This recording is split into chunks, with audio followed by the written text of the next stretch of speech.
Good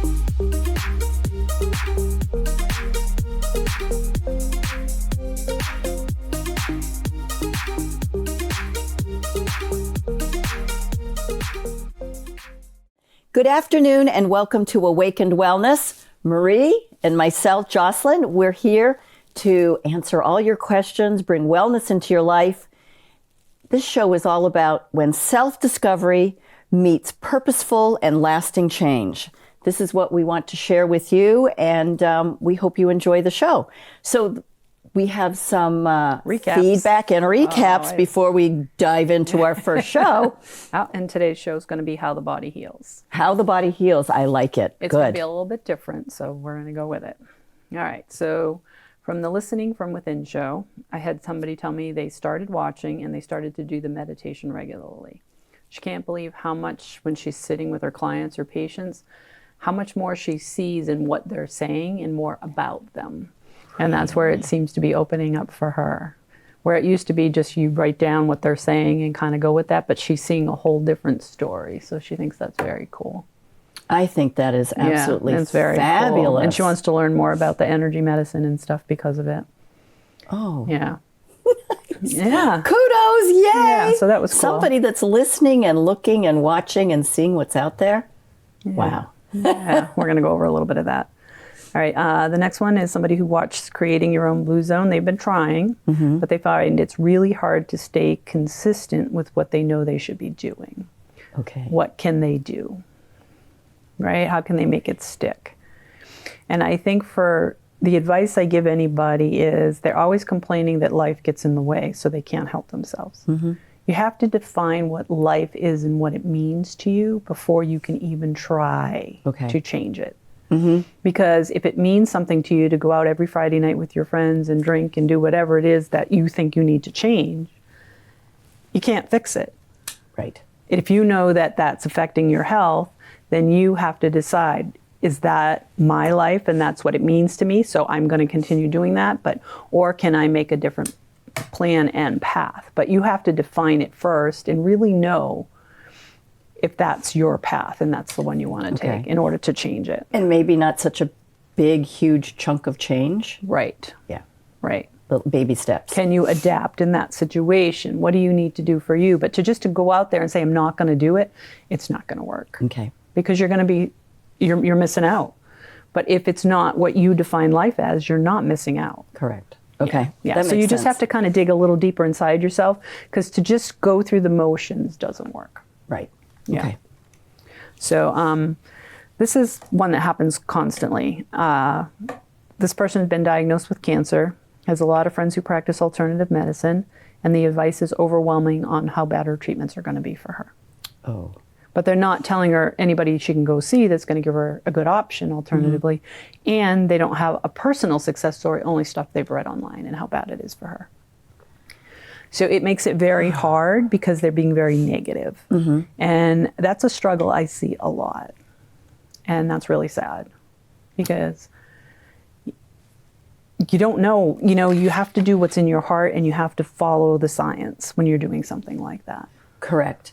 And I think too many people feel that by giving advice, they're helping you, but they're actually acting on their own fears. Yes. And then feeding it to you, Yes. which then feeds the monster. Right. When you need to be quiet and sit back and, like you said, look at the science, figure out what's right for you. Where do you want to be with this? How do you want to proceed? And it's almost like a lot of roadblocks. Right. Right. Interesting. All right. How the body heals. Where we're going with that today. I've had a couple people bring to my attention that they don't know my personal story. Oh, and why okay. I think I know the things that I do and how I figured these things out. Valid point. Okay. So that's where we're going. All right. And this is how I see the body heals and what I've discovered through my journey. Okay. All right. So I'm not going to go way back to birth because that's a lot of work. But just to a key point when I started developing thoracic outlet syndrome. Okay. And it was after my second child was born. I didn't know it was the C-section scars that were pulling me down internally. I had no way to know that until I know the knowledge that I have now. So I started losing the use of my shoulder, and my shoulder started to roll in, and there was nerve pain down my arm all the time, and they just I couldn't, we tried physical therapy, my neck was like sinking down into my shoulder, and the pain was just unbearable on a daily basis. Then I had my third child, and then it just got worse after the third C-section. So then I went to see a bunch of doctors, and they told me it was thoracic outlet syndrome, and that they didn't have any options other than this radical surgery where they take out your first rib. Yeah. So 2 surgeons told me, do not do it. It was not a good idea. And I was bound and determined to be out of pain. I was barely 30-something years old, and my heart, I couldn't hold anything in my hand anymore. I kept dropping it, and the nerve pain, I couldn't sleep. So I found a third surgeon who said it was a piece of cake. He'd done it 1,000,000 times, and it works like a charm. And you went with that. I went with that. You went with option 3. I went with option 3. And he nicked my long thoracic nerve when he was in there. And I came out of surgery. I didn't have the nerve pain in my hand for the first time, but then my whole shoulder girdle collapsed. Oh dear. Yeah. So it's a very rare thing, because the only way you can damage the long thoracic nerve is to go inside the chest cavity, because that's where it is. And there's really no treatments for it other than wait for it to regenerate or whatever it's going to do, if it is at all. So at that point, physical therapy was very limited. My options were very limited. They had put me in a brace to hold up my arm. They had me taping my arm up, whatever I could do. But my whole right side and the dysfunction in it was unbearable. I ended up with a dropped foot on my right. I was pretty much, yeah. I used to spend 8 to 10 hours a day flat on my back, because I couldn't sit or stand it for any length of time. If you see pictures of myself, my neck is very hyperextended, and there was a lot of stuff going on. So it was a trying time. It was a trying time. And when I found out that there was no cure, and they told me that I would probably be disabled, I really struggled with that, being 30-something years old and having such a tough childhood and coming through all of this. I just sat and didn't know what to do. And then one day I just heard this voice that said, you're going to help yourself and help others too. And that's when there was just this inner voice that had always saved me so many times when I was younger that came up. And that's when I started to just have a little bit different outlook, that I didn't feel so lost and alone. Okay. But then I had to do a lot of things inside myself, because now there's no options with medicine, no primary cares, no specialists, no physical therapy, nothing that's going to help me. So I had to start looking inward. And that's the first time I'd ever done that in my life. I didn't even know what inward was, right? So I had to assess my emotional state. I really had to think about. And the first thing I learned about myself is that if I pushed hard enough, I can find somebody that's going to see my way of thinking. And that was the surgery. Okay. So then I realized there's answers everywhere now, isn't there? Yeah. If you look long and hard enough, it's You're going to be find somewhere. answers, right? It's under that rock. Right. And then the next thing I had to do is I had to see my body for what it was, not what I wanted it to be. Okay. Where were you right now in this spot? And that was really hard to sit in that. And I see that a lot with people, even with just heart disease or diabetes or chronic pain. They don't want to be where they're at. But that's what gave me the most power, was to be where I was at, because then I could notice just a little change and if something was working, because I was just so present in where I was at. Okay. I had to openly see what medicine was and where my options were or not. So to go around running from doctor to doctor didn't serve me, and I had to accept that fact. It didn't matter. And where I see people just doing that all the time. Looking for that magic answer, that magic pill. Sooner or later, they're going to show up somewhere and somebody's going to have that pill for them. Yeah. Okay. Yeah. I live in that world. Okay. Then my support systems. They were not there for many reasons. But the biggest reason was medicine said I couldn't get better. So what was I trying to do? Right? Who do you think you are? Yeah. This is your lot in life. Live with it. Move on. Exactly. Yep. Okay. Exactly. And that was hard to accept, because I was in a situation that most people don't get into, and family members worked with the physician that it happened to, that had done it. And they supported him over me. Oh dear. Yeah. So I wasn't even allowed to talk about it, because every time they saw me, they would have to think bad of him, and that wasn't going to happen, because it was the old school world. The doctor's always right. So I had to have done something wrong for this to happen to me, because he's the best surgeon in the area, and there's no way that could have happened. Oh dear. So between my support systems not being there and medicine not being there, it was a pretty lonely road for a lot of years. Yeah. Then religion, that was the next one. Right? What happened there? And God wasn't fixing me. Yeah.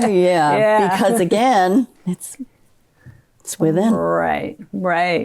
But we all think, go to church, put on your Sunday best. And I already had so many bad things healed. happen since I was a kid. To be sitting in that situation, I was like, what the heck? So then, because exercise was my go-to when I was younger, I had to be willing to see nutrition and its role in healing, no matter what.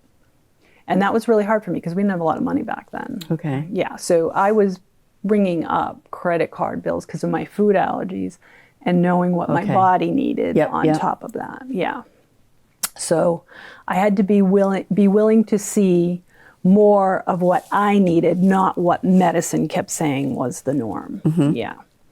So it was really hard. Yeah. And then I also had to take a deep look in a mirror and make a commitment to myself that if my situation was going to change, I had to change. So my lifestyle had to change, my behaviors had to change, the way I saw life had to change. And all the past traumas that were holding me back, I had to look them in the face each time, because I could feel myself retreating when they came forward, and then I couldn't be clear about where I was at with my healing. Sidestepping them.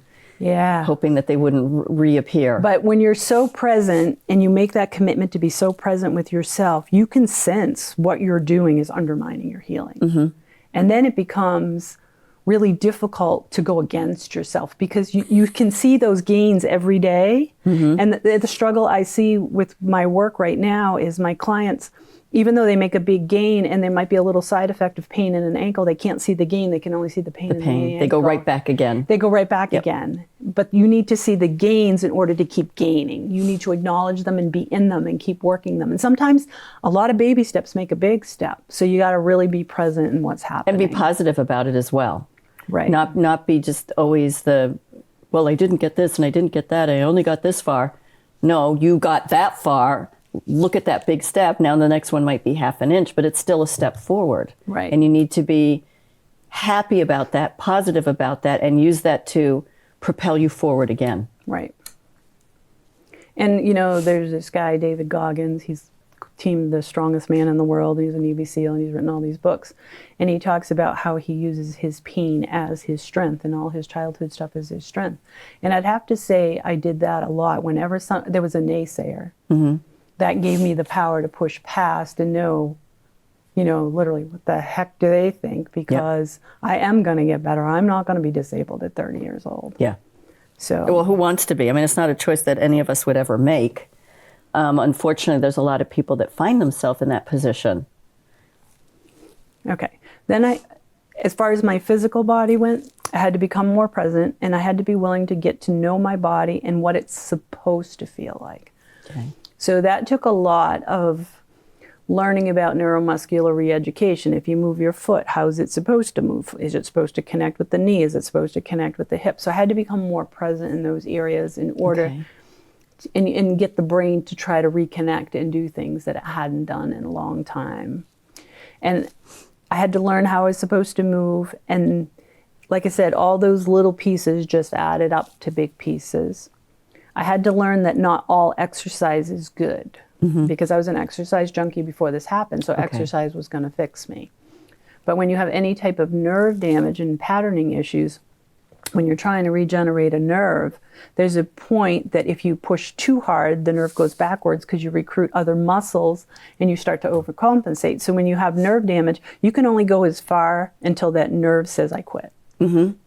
And it's a really fine line. So if you're not present, you're always pushing too far, so you can't get the gains you're looking for because you're going into the other muscle groups now and you're not. And I see that as a struggle for clients a lot, because That makes a lot of sense. well, it's because it's all electrical. So as soon as that electric starts to misfire, you're not strengthening what you're trying to strengthen now. So you have to be present, and the people with nerve damage have a really hard time rehabbing because they don't want to be that present. Nobody wants to be. Yep. But for me, it was a survival thing. So I was willing to go there. So I try to share my knowledge, and I don't expect people to do what I did because they're not me. And they didn't have the same drive that I had. But they've got to ask themselves, how far do they want to take it? What do they want to do with it? So it's up to them on how far they want to take their healing. And at some point, you have to walk away from the regular PT and the same old, and realize that that's not helping either. I think for me, I became the ultimate opportunist, and I still am. Okay. So if I were really frustrated, I might ask the doctor to go back to PD if it was available to me, and then they would show me something, and then something else would come in my mind that was better. Just it would get me unstuck. Same way as I read an article, same way as I bought a new gadget. I'm the gadget queen because I can do things with gadgets that nobody even knew you could do for your body. Because I'm an opportunist. If I'm looking for something and it shows up, I'm going to see what's in it for me, but it's usually never what it's designed to do. Correct. Never. Yep. So you have to be willing to be open in doing that. You know, I have people all the time say, well, I don't know if it's going to work. I go, well, you won't know till you try. Till you try it. And then when you're doing your arm, maybe it works for your leg too. Give it a try. Be more open and yeah. That's so funny because I had purchased one of these, I don't know what you call it, but it's a neck support cushion stretch, whatever you want to call it. And I thought, okay, so I can just lay on the floor and my neck is supported, but it's also being held in a correct position. And what I found was, oh, I can do this and stretch my hips. Yes. Oh, and then I found, oh, my neck was really tight. I found this yesterday. It's so weird that you said that. And it has like a little flat surface on it. And so I put it on the carpet and I laid there and, you know, it said, okay, what feels wrong? And did a little bit of stretching. And then I went, oh, my neck. So I kind of went like this and it slid on the carpet and I went, oh, my neck is supported. So if I slide to the right and go straight and slide to the left, I was stretching my neck, yes, and it was supported. Yes, yes. That's exactly how it works. That happened yesterday. Exactly. Love it. Yes, I love it. Because that's exactly how it works. You just lay there and become one with yourself, and the answers just start to arise. And you don't even know what the answer is going to be. People want to know, and that's why they can't hear. Yeah. All right. I had to learn as much knowledge as I could and realize that sometimes there's only a piece that would serve me. And it came when there was a nugget in it for me. It was awesome because you can never buy into the whole picture because it's only someone else's opinion. Correct. Yeah. And I also had to learn that I was never without answers, but as long as I was looking, something would show up. And it might not be what I was looking for, but it always had a piece. So always be open. Don't be negative. Don't have that wall up all the time. Well, it's not screaming at me that I need to do it. Right. Okay, so now the spirituality piece. I didn't even know that existed because I grew up Catholic. It was a big struggle because of my background, and I had the nuns, and I had all of that. So when I wanted answers, I had to learn how to pray for answers without using the word God and without making it religious. Okay. Yeah. And that's when I realized I had this little voice in my head, and I started asking it to show me what I'm not seeing. Show me what I'm not seeing. And that's where I got asked to see what you need to see. Okay. Because you know more than you think you know. Right. You just bypass it with all the things you want that are here. So that's where that whole ask to see what you need to see came from, because I did not want to pray to God because of my background and everything else. So I started praying for myself to help myself. That's okay. The source is within us. And I had to learn that because I was at a different place in my life. So then as the answers started to come, I started believing in myself more. And then I had to convince myself I was good enough to get the answers. Oh, okay. Right? Because it's this whole healing package. This whole, because you start to evolve and you start to realize those things, and then you feel yourself push yourself back again. Can't possibly be. Couldn't possibly be that. Who am I to know these things? Yeah. And then I had to become more discerning. Discerning, I have to say, people say you must discern. You must have discernment. You must become more discerning. That is not an easy feat. It's not, but as I would get answers, I would have these epiphanies. So then I thought every one of my thoughts was the right answer. Right? And I see people do that all the time. Right, because it's hard to decide which one is which, right? Yep. But there's Is this this not knowing that comes over you, and there's this tingling And you're like, oh, inside. be honest. Yeah, that's not the right one. Then as soon as I started realizing we were more energy, I started to get more confused and overwhelmed. And then I'm like, what is this, right? Because you hear all these things. So then I started reading and following anybody who did it. Caroline Myss, James Van Praagh, John Edwards, all of them, Eckhart Tolle, all over. So then I started going to their workshops. And every time I would go, they would have like this little piece of the puzzle. I'd read their book and it sounded so profound. And then I'd see them in person and I'm going, ooh, not a person I want to be dealing with. Okay. Because the ego takes over. Okay. The only time you're pure is when you're with yourself and it comes through you clearly. Then society, the ego, whatever it is. I mean, I'm human too. We all do it. So then I started realizing I'm there because they have a piece. What piece? Again, the opportunistic part. Not to discount them. No, but when they're clear, when they're on, they got something I need. When they're off, I don't want them. Yeah. So you start learning as you walk this path that you realize, the guy that you were talking in the grocery store line just told you something you were thinking about yourself and you didn't, but he's not dressed right or whatever, you don't like him. He had something you needed. Right. And you just become the ultimate opportunist and realize that all your answers are around you. Yeah. So then over time, that kept evolving and I kept realizing that when I was with somebody and they were talking, I would get like a little feeling when they had that piece that I needed. And sometimes for me, things go in slow motion. So you might be talking to me and all of a sudden you're like that Peanuts cartoon, wah. And then that always means something to me later, and it always shows up in another situation later that I know it's a little nugget that I need for later. Yeah, and it's always saved me later in life. So that's been kind of cool. So then when I started doing this work and that evolved, that's a whole nother story. I started calling it the body within because it is the body within us that we connect to and listen to and talk to, and there's a whole machine. There's a whole city inside of us. It's the whole part of us untainted by our existence here. It's just that clear message that comes through us of anything that's possible in the universe.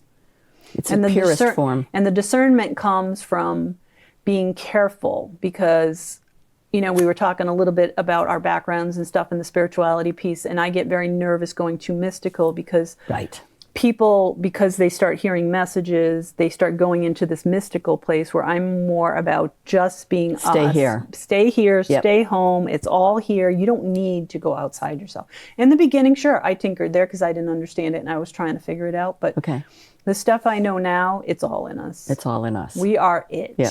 We are our own. And there's messages everywhere. Yeah.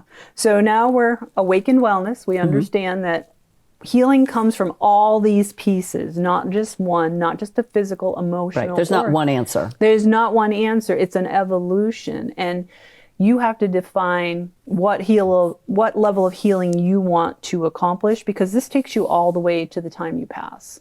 Correct. And the more you listen to that body within and the more you're open, you're going to be connected when you do pass. And you're not going to stay till your body craps out. Right. We're not supposed to be here that long. We're supposed to be ready when we're ready and let go. But we're so afraid and we have no connection to us inside that we stay until there's one last little inkling of our body that will run. And now we're getting over-medicated and all kinds of things.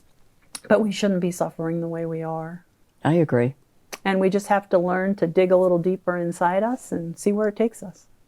Wow. That's a wonderful story. And I don't mean story, deep. but yeah. Yeah, I mean, there's so many facets of this I could go a whole nother direction with and how the different things have happened through my life. But Cassie, this was for you because she did ask me. Well, I think it's really important. And it is important. And for me, it was always hard to talk about because I think for the first 20 years, believe it or not, there was a lot of shame for me because I felt like I had done something wrong. Yeah. I certainly can understand that. We're both coming from different places. As you know, I have thoracic outlet syndrome. And so I was told that you were the expert and I came to you for that. And little did we know the similarities. And when you started talking about the surgeons earlier, I was like, oh, yeah, I did that. Yeah. You're right. That search, that Oh yeah, search because for what you really want. I see Nobody's going to people do- tell I you. just have a client recently did that with a diagnosis, and he's been misdiagnosed fully, but he found the person that listened to him and didn't even do all the tests. Gave him a clinical evaluation. He was good to go because he wanted it so badly. He had all the evidence they needed. And talked his way right into it. And Talked his way right into we it. need to be talking to ourselves. We need to be, as more importantly, as you said, listening, because it's all within us. Everything is within us. Yes. And you need all those little pieces, kind of like going through an orchard and picking this apple and then that apple. And I'm not saying you shouldn't use medicine, because that might be part of the answer you're coming with. Yeah. Your body within is guiding you to go to this doctor and listen to that one versus that one, because that one has your answer. Correct. I'm an opportunist. I use everything that's on the planet. I don't discount anything as a valuable well, we can't. answer. You could be missing the greatest Yeah, but you answer. have to be present in who you are in order to make those answers right for Right. you. I love it. Well, thank you for sharing that story, and thank you, Cassie, for asking, because you know, we tend to gloss over where we're coming from, how we got here. But again, you also don't want to sound like, well, I figured it all out. I have I'm not the great figured it genius. all And out. This none is of us helping me have done figure that. more out. Exactly. Yeah, this is helping me come to a different place inside myself. So I'm I grateful love for it. this And show share. too. Yeah. I am. Well, I'm grateful that you want to do this show. So we'd like to say thank you for joining us today and having Marie be able to share this part of her life and have you understand it and see if there's any similarities with you. So we will see you next time. Have a fabulous rest of your day.